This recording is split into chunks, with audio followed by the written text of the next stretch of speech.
एक बार की बात है, गांव में एक पवित्र व्यक्ति रहता था।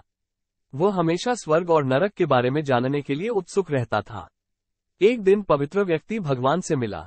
जब वह भगवान से मिला तो उसने पूछा, प्रभु, क्या आप मुझे बता सकते हैं कि स्वर्ग और नरक कैसा है? भगवान मुस्कुराए और उसे दूसरी दुनिया में ले गए। वहां वे दो दरवाजे के सामने खड़े थे।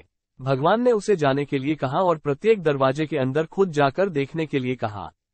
पवित्र व्यक्ति ने जाकर पहला दरवाजा खोला। वहां उसने एक बड़ी गोल मेज देखी जिसके चारों ओर लोग बैठे थे। मेज के बीच में स्वादिष्ट सूप का एक बड़ा बर्तन रखा गया था। वहां बैठे सभी लोगों के हाथों में बहुत लंबे चम्मच थे। मेज के बीच में स्वादिष्ट सूप के बर्तन तक पहुंचने के लिए चम्मच काफी लंबे थे, लेकिन लंबे चम्मच के कारण भोजन से भरा चम्मच लोग मुंह में नहीं ले पा रहा। लंबे चम्मच की वजह से खाना ना खा पाने के कारण वे सभी दुबले पतले और बीमार लग रहे थे। वहां के लोग बहुत दुखी थे। वहां पीड़ित लोगों के दुख को देखकर पवित्र व्यक्ति कांप उठे। वो उस कमरे से बाहर आया और दूसरे कमरे का दरवाजा खोला। दूसरा कमरा बिल्कुल पहले कमरे जैसे ही था। बड़ी गोल मेज और उसके बीच में एक स्वादिष्ट सूप का बर्तन। वहां बैठे सभी लोगों के हाथों में लंबे चम्मच था, लेकिन यहाँ के लोग स्वास्थ्य थे। वे एक दूसरे से बातें कर रहे थे और खाना खा रहे थे।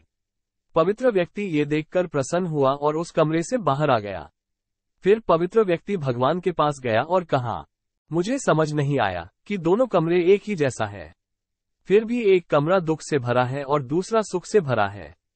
भगवान ने उसे समझाया, आपने देखा कि लंबे चम्मच दूसरे को खिलाने के लिए ठीक ठाक है, लेकिन खुद को खिलाने के लिए ठीक नहीं है। आप जिस कमरे में पहले गए थे वो नरक था। वहां के लोग लालची है और केवल अपने बारे में सोचते हैं, दूसरे की मदद नहीं करना चाहते हैं, जिसके कारण वे अपना पेट नहीं भर पा रहे हैं और दुख झेल रहे हैं।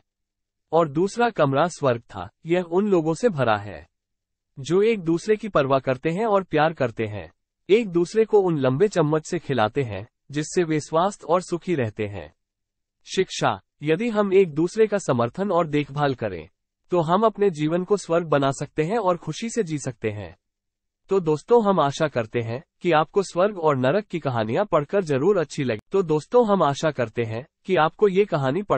अच्छी लगी होगी। और कृपया करके इन कहानियां को आप अपने दोस्तों और परिवार वालों के